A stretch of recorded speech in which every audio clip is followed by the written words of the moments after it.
आता citizenship act 1955 ह्यामध्ये citizenship म्हणजे सिटिझनशिप कुणाला कसं मिळणार आहे किंवा कोणकोणत्या कंडिशन मध्ये त्यांना सिटिझनशिप मिळणार आहे आणि त्या जो सिटिझनशिप मिळणार आहे त्याला कोणता म्हणजे लॉ अप्लिकेबल होणार आहे ह्यामध्ये.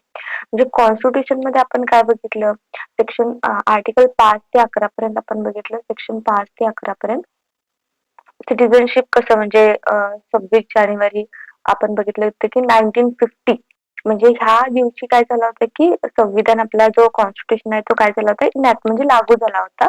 मग आता त्यावेळेला कोण कोण भारतीय जे सिटिझनशिप आहेत, इंडियन सिटिझन आहेत हे ठरवलं 5 ते 11 मध्ये आपण. आता आपण 26 जानेवारी 1950च्या नंतर जन्मणारे जे लोक असणार आहेत आता म्हणजे आता जे आहेत किंवा फॉरेनर्स असतील, इंडियन सिटिझनशिप मिळवून म्हणजे त्यांना पाहिजे आहे, तर त्यावेळेला त्या लोकांनी कसं सिटिझनशिप घेणार किंवा एक एक लोक काय करतात इंडियन सिटिझन सोडणार आहेत. तर अशा लोकांना कोणते नियम असणार आहेत ते 5 ते 11 मध्ये आपण बघितलेच नाहीये ना. थोडेफार पॉइंट्स बघितलेत पण ते सगळे पॉइंट्स 1950 कॉन्स्टिट्यूशन इनॅक्ट झाला, संविधान लागू झाला त्यावेळेचा पॉइंट झाला तो. मग आता काय पॉइंट आहे की हा जो पॉइंट आहे आता फॉरेनर जर इंडियामध्ये येऊन इंडियामध्ये राहणार असतील, त्यांना सिटिझनशिप हवी असेल तर त्यावेळेला काय कंडिशन असणार आहे तो सगळा पॉइंट.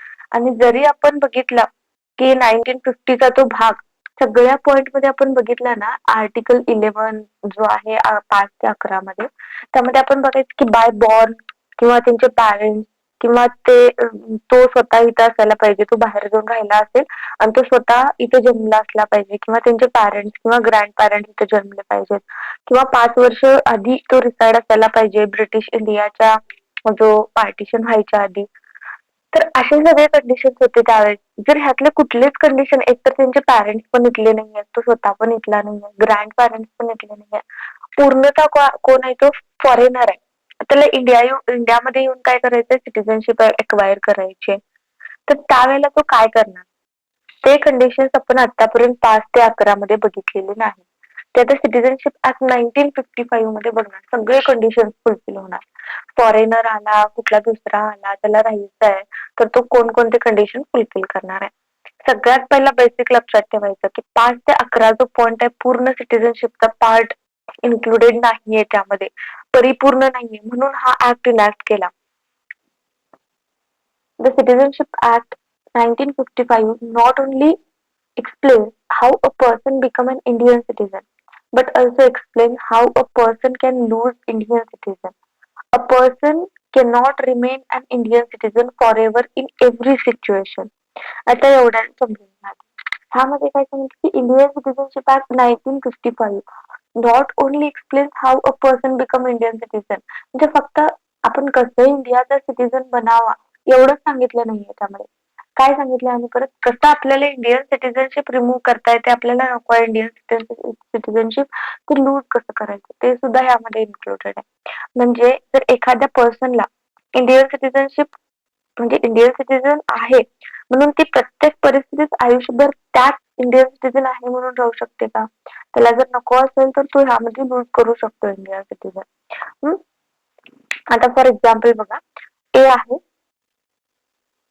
ए काय आहे, आता हा इंडियन सिटिझन आहे, नंतर त्याने स्वेच्छेने आता जसं स्वतःच्या इच्छेने व्हॉलंटरली दुसऱ्या देशाचं सिटिझनशिप एक्वायर केला त्यानं. दुसऱ्या देशाचं म्हणजे फॉर एक्झाम्पल अमेरिकेचा केला, तर आता अमेरिकेचं इंडियन सिटिझन म्हणून त्यानं काय केलं ह्यामध्ये घेतला. तर व्हॉलंटरली काय केलं ह्यामध्ये, तो जी ही सिटिझन आहे ना त्याची रिमूव्ह झाली, गेली त्याची ही सिटिझन जी आहे ती. लक्षात, इंडियन सिटिझनशिप काय सांगणार आहे यामध्ये आपल्याला, की फक्त एवढंच सांगत नाही की आपल्याला कसं इंडियन सिटिझनशिप एक्वायर करायचं, म्हणजे आपल्याला इंडियाचा सिटिझन कसा बनायचा एवढंच सांगत नाही. How to become an Indian citizen एवढंच सांगतोय का आपल्याला, नाही. म्हणजे हे पण सांगतोय की इंडियन सिटिझनशिप कशी जाऊ शकते, एकतर व्हॉलंटरीली जाऊ शकते, सीज करू शकते, रिनाउन्सिएशन, टर्मिनेशन, डिप्रायव्हेशन खाली आहे. खरं इथं जायच्या आधी तुम्हाला लूज इंडियन सिटिझनशिप कसा होतं, तुम्ही इंट्रोडक्शन मध्ये लिहिताना कसं लिहिणार, सिंपल आहे, आपल्या भाषेत लिहायचं. Indian citizenship act 1955 talks about how to how to become a Indian citizen, but ह्यामध्ये काय आहे, It also talks about how to how a person can lose Indian citizen. म्हणजे तो एकतर इंडियन सिटीजन अक्वायर कसा करणार हे पण सांगतोय. पण त्याच्याबरोबर इंडियन सिटीजन त्याला नको आहे, तो लूज कसं करणार. आता फॉर एक्झाम्पल काय, आता ए आहे, त्याला इंडियन सिटीजन नको आहे. आता त्याला काय घ्यायचे, अमेरिकेची सिटीजनशिप घ्यायची, अमेरिकेचं घ्यायचं, तर तो इंडियन सिटीजन लूज करू शकतो.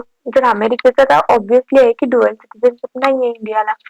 तो त्यामध्ये काय होणार आहे, ऑटोमॅटिक जो आहे इंडियन सिटीजनशिप काय होणार आहे, त्याची रिनाऊन्स होणार आहे, म्हणजे संपणार आहे, खतम होणार आहे. सो ह्या बेसिसवर आता कोणकोणते पॉइंट्स आहेत फक्त एवढंच लक्षात ठेवायचं. ह्यामध्ये इंट्रोडक्शन मध्ये काय लिहायचं, हे इंडियन सिटीजनशिप आहे ना, ऍक्ट जो आहे फक्त एक्वायर करण्याबद्दल सांगत नाही, लूज कसं करायचं. आता एखादी गोष्ट आहे ती माझ्या हातात आहे, ही गोष्ट आहे माझ्या हातात आहे, वस्तू आहे, मी हे फक्त एक्वायर कसं करायचं हे बघणार नाही. म्हणजे त्या ऍक्ट मध्ये एवढंच सांगितलंय, त्याला लूज करता कसं येते ते सुद्धा ह्या ऍक्ट मध्ये सांगितलेलं आहे, असं सांगितलंय या ऍक्ट मध्ये. ह्या पॉइंट मध्ये बेसिकली एवढंच लक्षात ठेवायचं, a person can not remain Indian citizenship every situation. प्रत्येक सिच्युएशन मध्ये राहणार नाही. म्हणजे मला आता ऑटोमॅटिकली मला व्हॉलंटरली इंडियन सिटीजनशिप नाही राहायचं, मी दुसऱ्या कंट्रीचं मला इंडियन सिटीजनशिप हवाय, तर त्यावेळेला तू ते पण पाहिजे हे पण पाहिजे इंडियामध्ये अलाउड नाही. तुला एकच अलाउड आहे, तू काय करणार, एकतर इंडियामध्ये राहायचं किंवा बाहेर जाऊन राहायचं. बाहेर राहिलीस तर इंडियन सिटीजनशिप सीज होणार यामध्ये. ओके. सेकंड पॉइंट काय, यामध्ये ऑटोमॅटिकली हे होणार आहे. यामध्ये ऑटोमॅटिकली काय होणार आहे की तू ऑटोमॅटिकली म्हणजे न सांगता जाऊन आता अमेरिकन सिटीजनशिप घेतलीस तर ह्यामध्ये काय होणार आहे, तुझा इंडियन सिटीजनशिप ऑटोमॅटिकली सीज होणार आहे ह्यामध्ये. तर sometimes the government takes away a citizenship because of fraud, disloyalty. म्हणजे काही असं केसेस असतात की फ्रॉड वगैरे केसेस होऊ शकतात ह्यामध्ये, की नेशनला हार्म असणारे लोक जे असणार आहेत किंवा इंटिग्रिटीला धोका पोहोचवणारे लोक, त्यांची इंडियन सिटीजनशिप आपण इथे लूज करू शकतो. एवढेच पॉइंट्स आहेत त्यामध्ये. कारण बेसिक सिटीजनशिप ऍक्ट 1955 मध्ये ह्या पॉइंट मध्ये एक इंट्रोडक्टरी पार्ट ऍड करायचा आहे. अजून काय ऍड करायचं आपण ते ऑलरेडी बघितलं. कोणता पार्ट बघितलेला आपण, जो पार्ट 2 आहे इंडियन सिटीजनचा, पार्ट 2 आर्टिकल 11 थ्रू हे काय केले, ऍक्ट आलाय. हे मेन पहिला पॉइंट येणार आहे. आता हा जो इंडियन सिटीजनशिप ऍक्ट आहे 1955 चा, तो इनॅक्ट कधी झाला, ऍक्ट नंबर काय आहे आणि एन्फोर्स कधी झाला, हा पॉइंट ह्यामध्ये इन्क्लूड करायचा आहे. आता सगळ्यात पहिला पॉइंट काय आहे, इंडियन सिटीजनशिप ऍक्ट इनॅक्ट कधी झाला. यामध्ये इनॅक्ट कधी झाला म्हणजे इनॅक्टेड म्हणजे पास्ड बाय दी पार्लिमेंटनं कधी पास केला, 1955 ला पास केला. इनॅक्ट कधी केला, 1955. त्याच्यानंतर काय झालं, डेट ऑफ असेंट, प्रेसिडेंटची असेंट असते प्रत्येक गोष्टीला. प्रेसिडेंटची असेंट कधी आली, प्रेसिडेंटची ह्यामध्ये 1955 ला झाली, 30 डिसेंबर 1955. 1955. त्याच्यानंतर आता काय झालं, एन्फोर्समेंट म्हणजे लागू कधी झाला. एन्फोर्समेंट आणि इनॅक्टमेंट मध्ये कन्फ्युजन व्हायचं नाही. एन्फोर्समेंट इनॅक्टमेंट म्हणजे काय, पास कधी केला, पास कधी झाला, पास करून ठेवलं, पास केला म्हणजे काय ऍप्लिकेबल झाला काय, नाही. एन्फोर्समेंट म्हणजे काय, केम इन टू फोर्स ऑन, म्हणजे ते ऍप्लिकेबल झाला, लागू झाला तो. मग 30 डिसेंबर 1955. एन्फोर्समेंट पण 30 डिसेंबरलाच झाला, हे लक्षात ठेवायचं. प्रेसिडेंटचा असेंट पण 30 डिसेंबरला झालाय. इझी आहे, वर्षाच्या लास्टला आहे 30 डिसेंबरला, लक्षात ठेवायला पण इझी आहे. 30 डिसेंबर 1955 एवढं लक्षात ठेवायचं, एन्फोर्समेंट डेट आहे. त्यामध्ये ऍक्ट नंबर जो असतो, ऍक्ट नंबर म्हणजे काय असतं, प्रत्येक तुम्ही बेअर ऍक्ट खोलून बघायचं, प्रत्येक वरती बेअर ऍक्टच्या वरती ऍक्ट नंबर दिलेला असतो. 57 ऑफ 1955 असं दिलाय. 57 ऑफ 1955 म्हणजे 1955 च्या वर्षात हा 57वा ऍक्ट आहे, हा इनॅक्ट झालाय. म्हणजे ह्याच्या आधी वेगवेगळे ऍक्ट इनॅक्ट झाले असणार आहेत ह्यामध्ये 1955 ला. तो आता आपण लक्षात ठेवताना कसं आपण काहीतरी वेगळं लिहायचं एक्झाम मध्ये, तो ऍक्ट नंबर सुद्धा लिहायचं. 57 ऑफ 55. मग आता आपल्याला लक्षात कसं ठेवायचं, ऍक्ट ऍक्ट कितीचा आहे, 55 आहे, एक दोन पुढं 57 असं लक्षात ठेवायचं यामध्ये. The Act provides three methods by which the Indian citizenship may came to an end. तर सगळ्यात पहिला आपण काय, लॉस ऑफ इंडियन सिटिझनशिपचा पार्ट घेतलाय. तर लॉस ऑफ इंडियन सिटिझन मध्ये तुम्ही कसं सोडणार आहे तो, मग तीन मेथड सांगितले ह्यामध्ये, रिनाउन्सिएशन, टर्मिनेशन, डिप्रायव्हेशन. तर सेक्शन 8, सेक्शन 9 आणि सेक्शन 10 बघायचं आपण ह्यामध्ये. तर आता रिनाउन्सिएशन मध्ये काय येणार आहे, सेक्शन 8 लक्षात ठेवायचं. आता ह्यामध्ये ट्रिक सांगणार आहे. आता हे जो आहे लॉस कसं करायचंय, लॉस मध्ये कसं येणार आहे, RTD असं लक्षात ठेवायचं. काय होतात की कन्फ्युजन होते आपल्याला. आता काय करायचं, RTD असं लक्षात ठेवलं तर 8, 9, 10 लक्षात राहते मोस्टली. तर आपल्याला जरी कन्फ्युजन व्हायला लागलं की RTD मध्ये काय पहिले, ते आपल्याला आता सगळं वाटत असते की हा येते सगळं, एक्झाम मध्ये हमखास कन्फ्युजन होते. त्यामुळे सेक्शन लक्षात ठेवताना काय, हा कॉन्स्टिट्यूशनचा पार्ट नाहीये, मी सेक्शन म्हणते, सिटिझनशिप ऍक्टचा पार्ट आहे. सिटिझनशिप ऍक्ट मध्ये सेक्शन आहेत. मग आता आर ला काय झालं, 8. आता मराठीत लक्षात ठेवायचं, R8 असं 8 आलं. त्याच्यानंतर 9 लक्षात येते, एक लक्षात आलं तर पुढचं येते, आणि लास्ट 10 ला काय आहे, 10. हे झिरो सारखं दिसते ना, तर 10 म्हणजे 8 आणि 10 लक्षात राहिलं ना, मधलं आपोआप लक्षात राहते. RTD एवढं लक्षात ठेवायचं, 8, 9, 10. पहिला section, renunciation, termination, deprivation. RTD, R for renunciation, T for termination, D for deprivation. मग 8, 9, 10 असं लक्षात राहते. त्याच्यानंतर सगळ्यात पहिला जो पॉइंट आहे तो सेक्शन 8 आहे. मग सेक्शन 8 मध्ये काय सांगितले की रिनाउन्सिएशन म्हणजे काय, तर मिनिंग बघायचं. रिनाउन्सिएशन म्हणजे काय, स्वतःहून. तर रिनाउन्सिएशन म्हणजे स्वतःहून व्हॉलंटरी इंडियन सिटिझनशिप सोडणे, सिंपल म्हणायचं तर. त्यामध्ये लिहून घ्या, नोट डाऊन करून घ्या की स्वतःहून. रिनाउन्सिएशन म्हणजे काय, स्वतःहून एखादी गोष्ट सोडणे म्हणजे रिनाउन्सिएशन. मग रिनाउन्सिएशन ऑफ सिटिझनशिप म्हणजे स्वतःहून व्हॉलंटरी इंडियन सिटिझनशिप सोडणे म्हणजे रिनाउन्सिएशन ऑफ सिटिझनशिप. ओके. आता यामध्ये रिनाउन्सिएशन ऑफ सिटिझनशिप म्हणजे काय, स्वतःहून व्हॉलंटरी इंडियन सिटिझनशिप एक्वायर करणे, सोडून देणे त्याला. म्हणजे काय असणार आहे की स्वतः एखादा व्यक्ती आहे की मला आता इंडियन सिटिझनशिप नकोय, तर स्वतःहून सोडून दिले, तर आपण काय म्हणलो यामध्ये, व्हॉलंटरली सोडणे त्याला. आता ह्यामध्ये जर वर्ड रिनाउन्सिएशन मीन्स व्हॉलंटरली गिव्हिंग अप, म्हणजे गिव्ह अप करणे, व्हॉलंटरली गिव्हिंग अप, सरेंडरिंग दी इंडियन सिटिझनशिप. स्वतःहून सोडायला लागलाय त्याला आपण रिनाउन्सिएशन म्हणणार. इट इज व्हॉलंटरी ऍक्ट आहे, कुठलं बर्डन नाही आहे किंवा कंडिशन्स नाही आहे, स्वतःलाच नको आहे ती, त्यामुळे व्हॉलंटरी आहे. त्याच्यानंतर the person himself decide that he no longer want to remain the Indian citizen. आता स्वतः पर्सन डिसाइड करणार की मला आता इंडियन सिटिझनशिप राहायचं नाहीये यामध्ये, मला नको इंडियन सिटिझनशिप पुढे कंटिन्यू करायचं, तर स्वतःहून सोडणार. After following the legal procedure prescribed by the law he gives up Indian citizenship. असं नाहीये की मनात आलं इंडियन सिटिझनशिप मला नकोय आणि सोडून दिला, तसंच मी बिन सांगता गेलो, असं नाहीये. सिटिझनशिप रिनाऊन्स करायचं असेल तरी सुद्धा काय करायला लागणार आहे, इथे प्रॉपर प्रोसिजर फॉलो करावी लागणार आहे. Objectives of Indian Citizenship Act 1955 to provide permanent law on citizenship. म्हणजे इंडियन कॉन्स्टिट्यूशन मध्ये आपल्याला प्रोव्हाइड केलं, पण असे सगळे त्यामध्ये इन्क्लुडेड नाही आहेत. सो एक परमनंट आपल्याला लॉ प्रोव्हाइड करण्यासाठी, जसं क्राईम झालं तर IPC आहे, BNS आहे, त्या पद्धतीनं ह्या सिटिझनशिपला पण एक परमनंट लॉ प्रोव्हाइड करण्यासाठी हे ऍक्ट इनॅक्ट केलं. त्याच्यानंतर the citizenship act provide permanent legal rules for future generation, म्हणजे फ्युचर जनरेशन सुद्धा ह्यामध्ये इन्क्लूड होणार आहे. आता ह्यामध्ये मेन क्वेश्चन आला असेल की फ्युचर जनरेशन म्हणजे काय. For example, child born in 2015 cannot claim citizenship under article 5. आता आपण आर्टिकल बघितलं कॉन्स्टिट्यूशनचा, तर आपण बघितलं होतं की ऑन द डेट ऑफ ते 26 काहीतरी डेट काय होती, 26 जानेवारी 1950 होती. हा, 26 जानेवारी 1950 ची डेट होती. त्या दिवशी किंवा ते जो टाइम पिरियड आहे त्यामध्ये जर एखादा बर्थ झाला, त्यांचे डिसेंट असले किंवा त्यांनी पार्टिशन मध्ये गेले असले, तर त्यावेळेस ते कसं लॉ रेग्युलेट करायचं. तर 2015 ला जो व्यक्ती जन्माला आला म्हणजे एक बेबी जन्माला आला तर त्यावेळेस त्याला कुठले लॉ ऍप्लिकेबल होणार ते ह्यामध्ये सांगितलं. म्हणजे हे जे ऍक्ट 55 आहे 55च्या ऍक्ट साठी 2015 हे फ्युचरच असणार आहे. आपण आता इथं 2035 घ्यायचं मग. म्हणजे हा लॉ इथं काय असणार आहे परमनंट लॉ फॉर सिटिझनशिप वर परमनंट लॉ सांगितला. नेक्स्ट ऑब्जेक्टिव्ह काय आहे यामध्ये apply through out the India.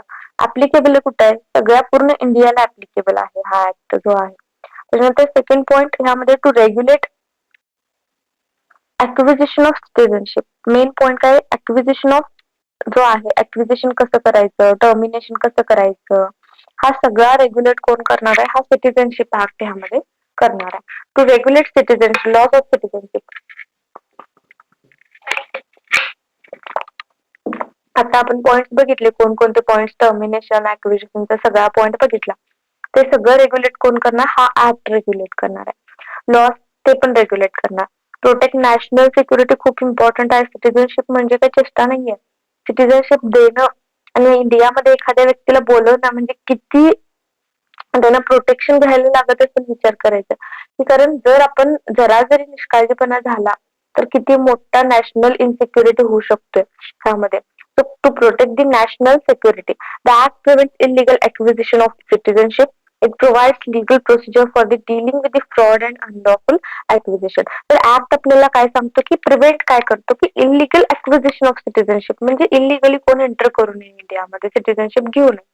Second point it provides a legal procedure provide करते की तुम्हाला कसं ह्यामध्ये एंट्री करायचे आणि फ्रॉड थ्रू होऊ नये किंवा अनलॉफुल एक्विजिशन होऊ नये आणि जर झालंच तर त्यावेळेला लीगल प्रोसिजर काय असणार आहे हे ह्यामध्ये प्रोव्हाइड केलेलं आहे ऍक्ट मध्ये.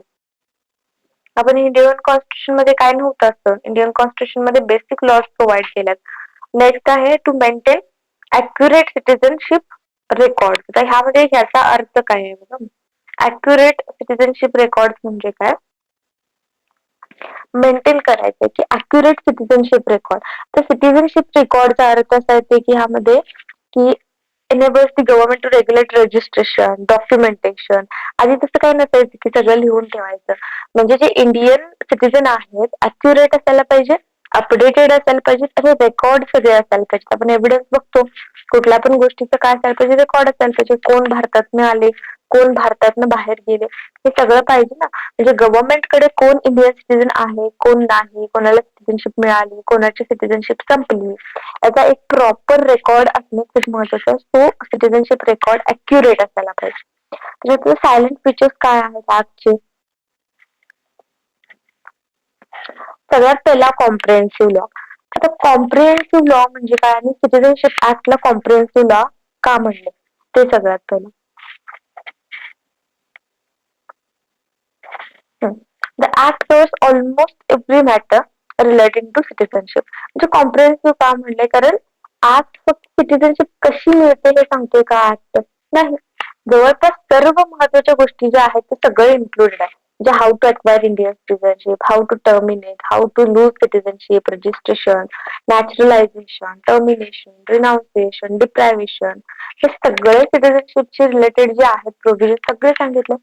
आता आपण ह्यामध्ये apply through out the India एक स्पेसिफिक लॉला ऍप्लिकेबल होते काय नाही किंवा स्पेसिफिक एखाद्या भागाला म्हणजे पार्टला ऍप्लिकेबल होल ऑफ इंडियाला ऍप्लिकेबल होते. 5 modes of acquiring Indian citizenship. आता कोणकोणते मोड्स आहेत सगळ्यात पहिला आपण बऱ्यापैकी ह्यातले बघितले की कोणकोणते मोड्स आहेत त्यामध्ये सगळ्यात पहिला आहे by birth. By birth by descent. आता बाय डिसेंट म्हणजे काय सांगते by registration by naturalisation by incorporation of territory. प्रत्येकाचं मिनिंग सांगते लिहून घ्यायचं. आता ह्यामध्ये काय सांगितलं की बाय बर्थ आपल्याला माहित आहे की एक तर माझं बर्थ झालं इथं किंवा माझ्या पॅरेंट्स झाले किंवा कोण कोण जे जे आहेत म्हणजे फॉर एक्झाम्पल एखादा जो मुलगा आहे किंवा एखाद्या मुलाचा जन्म जर भारतात झाला तर ऍक्ट मधील अटी ज्या आहेत म्हणजे जे जो कंडिशन्स आहेत ते पूर्ण झाले तर त्याला बाय बर्थ ह्यामध्ये सिटिझनशिप मिळू शकते. इझी आहे म्हणजे तो इथे जन्मला. त्याच्यानंतर बाय डिसेंट. आता डिसेंट म्हणजे काय बाय बर्थ मध्ये काय मी स्वतः ह्यामध्ये जन्मलो होतो मी ह्यामध्ये स्वतः जन्मलो इंडियामध्ये तर मला इंडियन सिटिझन मिळणार फक्त काही कंडिशन्स ऍप्लिकेबल असणार आहेत. नेक्स्ट पॉईंट आता आपण ह्यामध्ये एक्झाम्पल कसं घेणार की आपण बघितलेलं एक्झाम्पल की आता समजा की आई बाबा दोघं पण जॉबला कुठे आहेत फॉरेन कंट्रीला आहेत जॉबला आहेत फॉरेन कंट्रीला तर त्याच्यानंतर तो जो मुलगा आहे तो इंडियामध्ये जन्मला असेल, म्हणजे आई आली असेल, जन्मला असेल आणि परत तिने तिकडे घेऊन गेले, तर त्याला कुठली सिटिझनशिप अक्वायर करणार तो? त्याला ह्यामध्ये राईट आहे. किंवा फॉर एक्झाम्पल फॉरेनर्स आले असतील इथं आणि तो इंडियामध्ये त्याचं बाय बर्थ म्हणजे बर्थ झाला असेल, तर त्यावेळेला त्याला कोणकोणती कंडिशन फुलफिल करावे लागणार? हे बाय बर्थ येणार. म्हणजे एवढंच कंडिशन, फर्स्ट कंडिशन आहे की त्या मुलाचा जन्म जो आहे तो इंडियामध्ये व्हायला पाहिजे. सेकंड पॉइंट बाय डिसेंट, म्हणजे काय? डिसेंट म्हणजे आई असू दे, वडील असू देत किंवा इंडियन सिटीजन असल्यामुळे भारताबाहेर जन्मलेल्या मुलाला सिटीजनशिप मिळते. म्हणजे फॉर एक्झाम्पल आता आई वडील काय आहेत, दोघं पण अमेरिकेला काय जॉबला आहेत आणि तिथं आई प्रेग्नेंट असेल आणि तिथं बाळाचा जन्म झाला, तर त्याला इंडियन सिटीजन मिळणार का? ऑब्व्हियसली मिळणार. आई वडील दोघं पण इंडियन आहेत. ओके. त्यानंतर बाय रजिस्ट्रेशन, रजिस्ट्रेशन करून काय आपल्याला प्रोसिजर माहिती आहे रजिस्ट्रेशनची. त्यानंतर नॅचरलायझेशन, खूप महत्वाचं आहे नॅचरलायझेशन. तर फॉर एक्झाम्पल फॉरेन सिटीजन आहे, आता भारतात तो काही म्हणजे भारतात काय केलंय, काही पिरियडसाठी तो भारतात राहिलाय आणि आत मधले जे जे कंडिशन्स आहेत ते सगळे फुलफिल केलाय इंडियन सिटीजन मिळवण्यासाठी, तर त्यावेळेस तो नॅचरलायझेशन थ्रू इंडियन सिटीजनशिप एक्वायर करू शकतो. नॅचरलायझेशनचा काय पॉईंट बघितला? नॅचरलायझेशन मध्ये काय ते, तर काय कोणतरी फॉरेनर आहे इंडियामध्ये येऊन राहिला, एक काही पिरियड साठी राहिला आणि जे जे कंडिशन्स आहेत ते फुलफिल केल्या. तर फॉर एक्झाम्पल एक जर्मन सिटीजन आहे, अनेक वर्ष भारतामध्ये राहतो तो, आता पूर्ण जे जे कंडिशन्स आहेत ते काय करतोय, फुलफिल केला, त्याला नॅचरलायझेशन काय मिळणार आहे? यामध्ये इंडियन सिटीजन मिळणार आहे. त्याच्यानंतर काय आहे, नेक्स्ट पॉईंट बघितलं आपण, इनकॉर्पोरेशन ऑफ टेरिटरी. आता इनकॉर्पोरेशन काय आहे यामध्ये? आता समजा फॉर एक्झाम्पल ह्यामध्ये एखादा एक टेरिटरी आहे आणि फ्युचर मध्ये भारतात जो आहे ह्यामध्ये म्हणजे संपला तो, म्हणजे काय म्हणतात त्याला, इनकॉर्पोरेट झाला, मर्ज झाला इंडियामध्ये. फॉर एक्झाम्पल आता